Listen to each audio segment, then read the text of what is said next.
I'm Marilyn Priel with The Better Part. Fascinating journeys and stories await. Dreams realized, dreams destroyed. Father and son, Poland, India, America, royalty, and rock and roll all play parts in this tale of talent, glory, and hardship.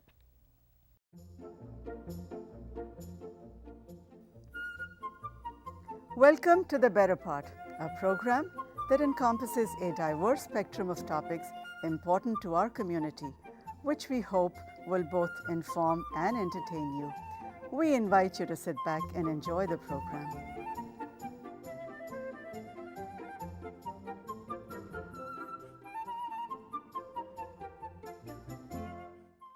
My guest, guitar virtuoso Andrew Norblin, is the son of master Polish artist Stefan Norblin and famous Polish film actress Lena Zellichowska. Welcome, Andrew. Well, it's nice to be back again. You were on this program several years back, telling us about a journey you had had, and I'll just repeat it a little bit. You'd been a young boy of 14 who went to the movies. It was a rock and roll music show, Rock Around the Clock. And there was a guitar player playing with Bill Haley and the Comets, and you thought that was the most wonderful thing if you could learn to play the guitar like Franny Beecher. You saved up, you bought your guitar, and you taught yourself how to play.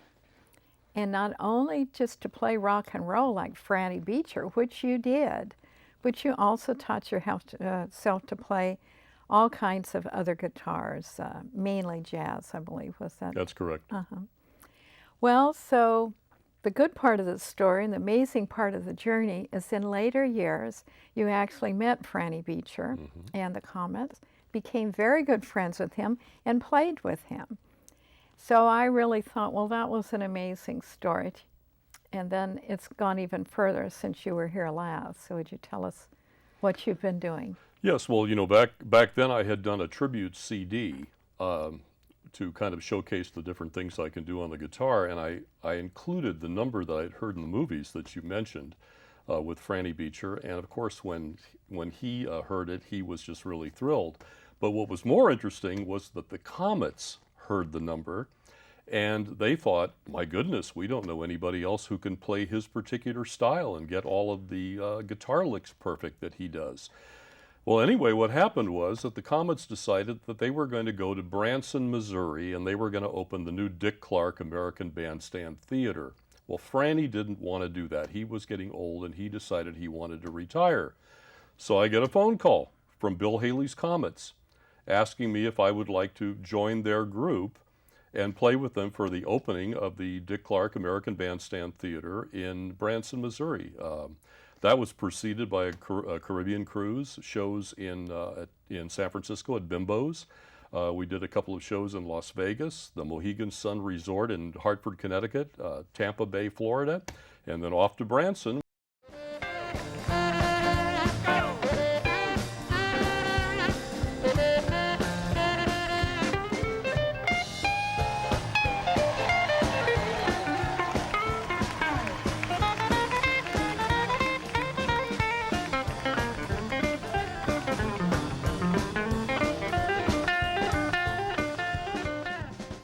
I was there with them for a couple of months until they could find a permanent new member that would want to live there. So it was really fascinating that from hearing him in the movies when I was 13 years old, playing, to actually working with the same band years later, I really came full circle. But let's talk about your father now, Stefan Norblin, because we're featuring this part of your journey on your father.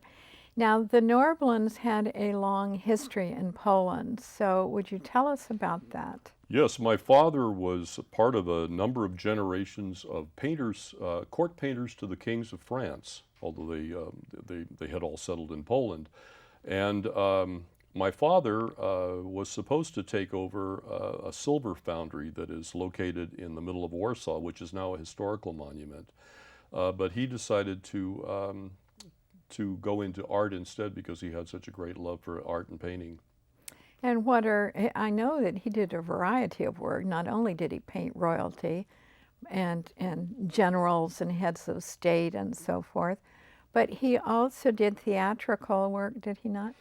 Well, during his stay in Poland, his first works were magazine covers, and he did a number of posters for the Polish government, which showed pictures and scenes from different cities throughout Poland.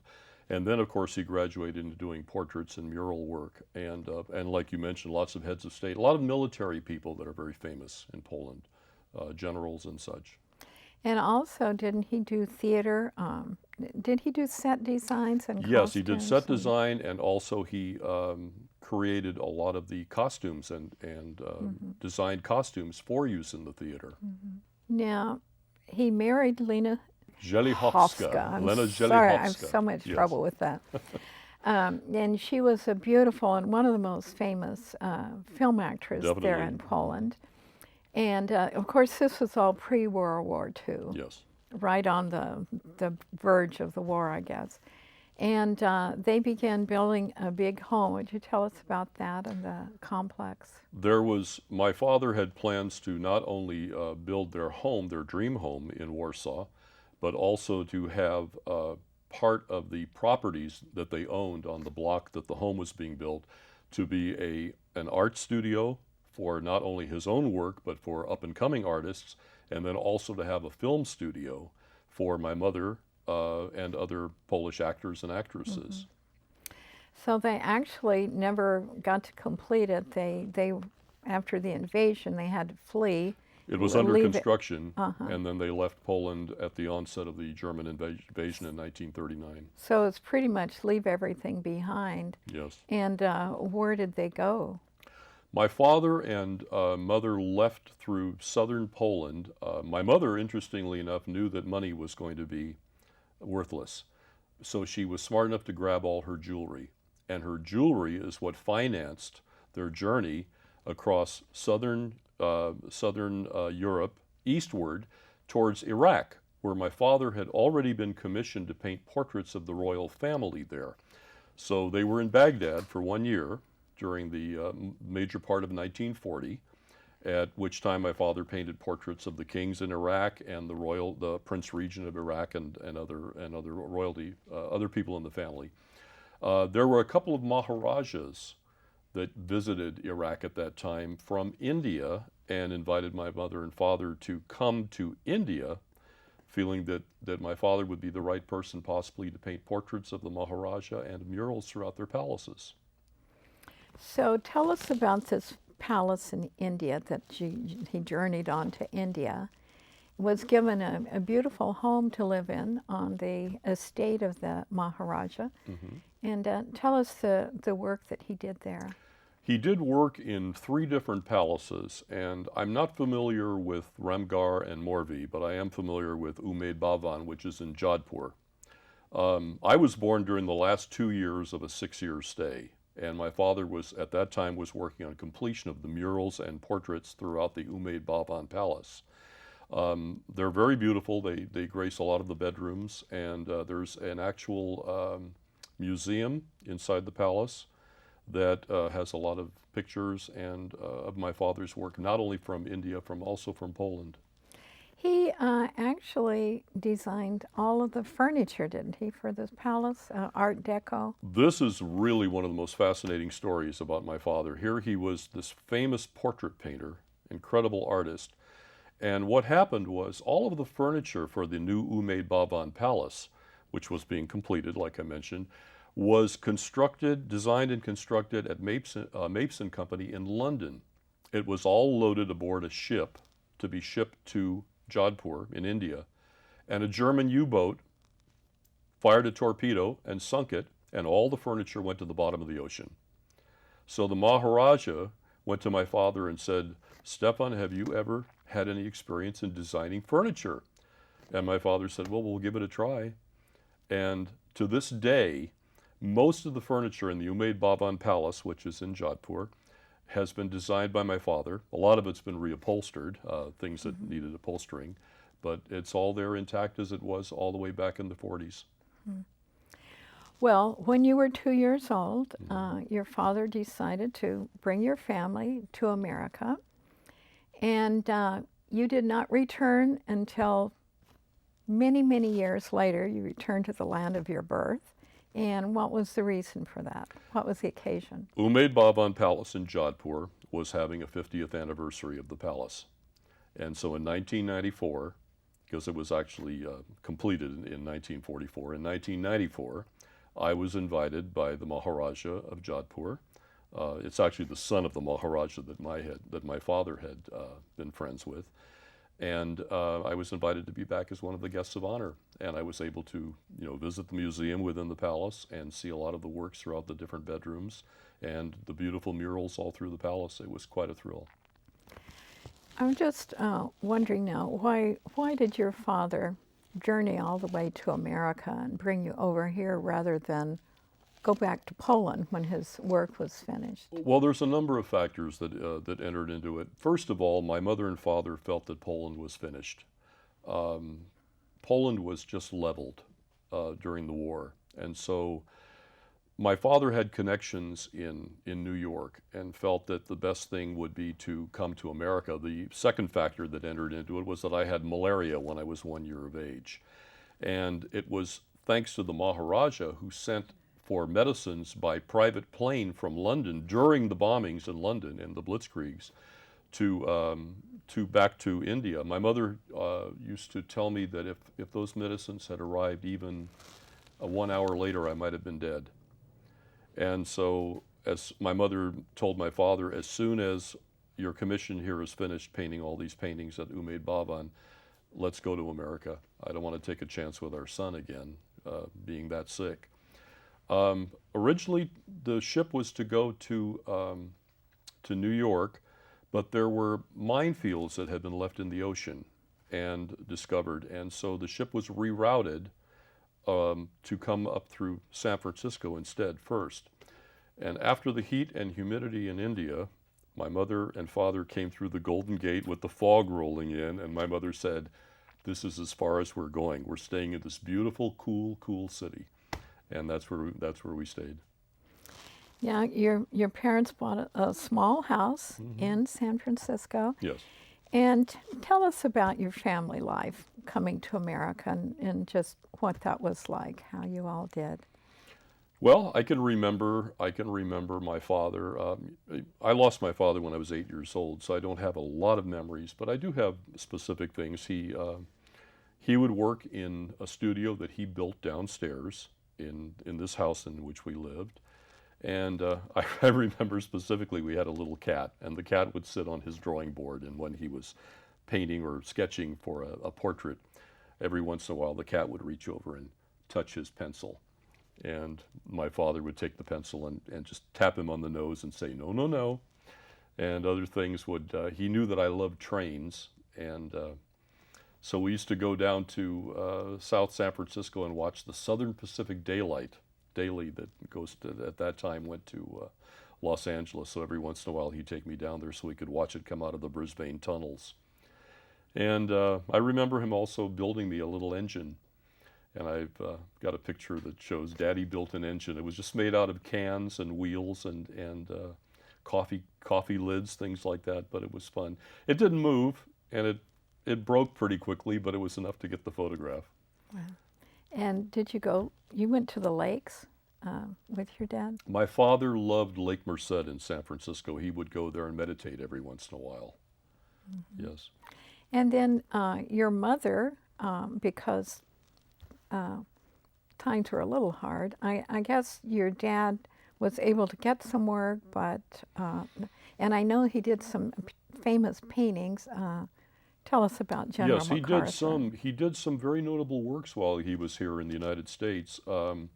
He did a beautiful portrait of General Douglas MacArthur, which is in the Pentagon.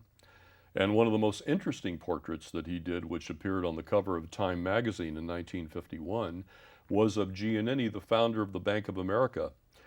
And Giannini, interestingly enough, would not sit for a portrait, but he was involved in a court case. And my father went to the courts in San Francisco and watched him over a period of 2 weeks and went home and did this amazing portrait of Giannini by memory. My goodness. And he also did Winston Churchill. Oh, he did Winston Churchill and a number of other people, yes. But even still, there were not the jobs coming. Of course, it was a different era at that time, and it was America and a big country. The jobs are not coming in. So your mom became a manicurist. So this Well, she really- became a manicurist during the last year of my father's life, and also during the following years until her death when I was 14. So she was a manicurist in a beauty salon. Quite a difference from being a famous motion picture actress, but she was always just happy that she had a son, and she said she had no desire to return to film again. And I know that she did have a few opportunities over here. But didn't your dad at one time then think maybe he should take some kind of a commercial art course to kind of become more Americanized or Yes, something? he wasn't getting a lot of work in this country because he wasn't, well recognized here in America, and so he took a couple of commercial art courses, trying to learn more of the American style of painting. One of the assignments that he had was to take some scene out of a famous piece of literature and to draw or to paint his idea of what he was reading in the literature, only to translate it into a picture. And so he did the famous scene of Don Quixote charging the windmill, thinking that it was a giant, and his interpretation of it was to show the horse and Don Quixote being lifted up onto the windmill.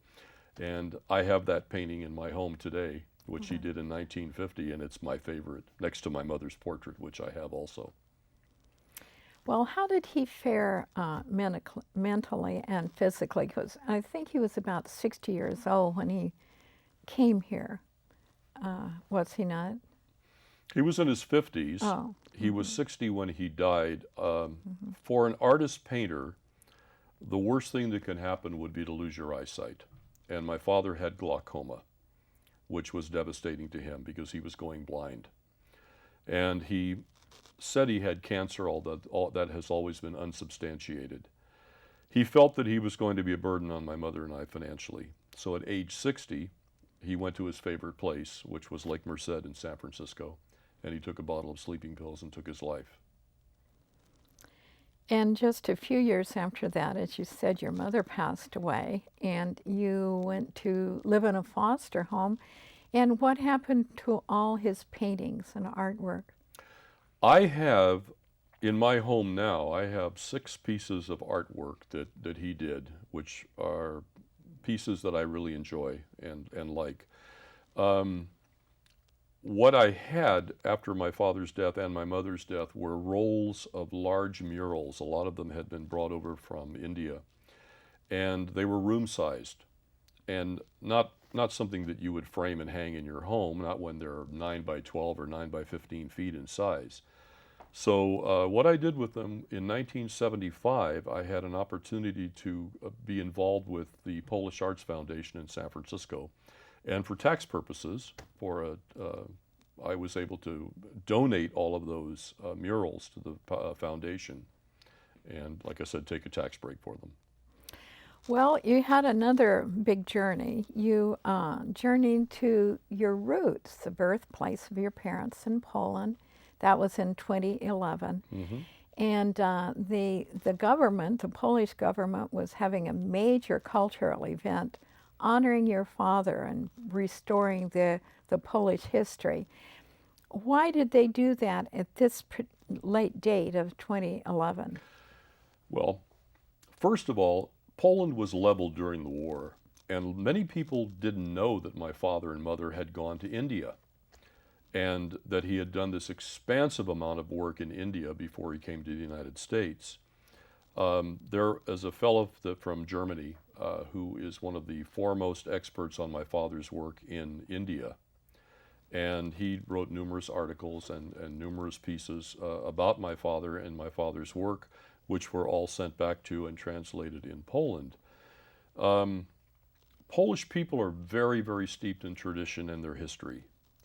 And so suddenly there was this incredible rebirth and interest in my father's work because he was an incredible artist, both in Poland and then in India.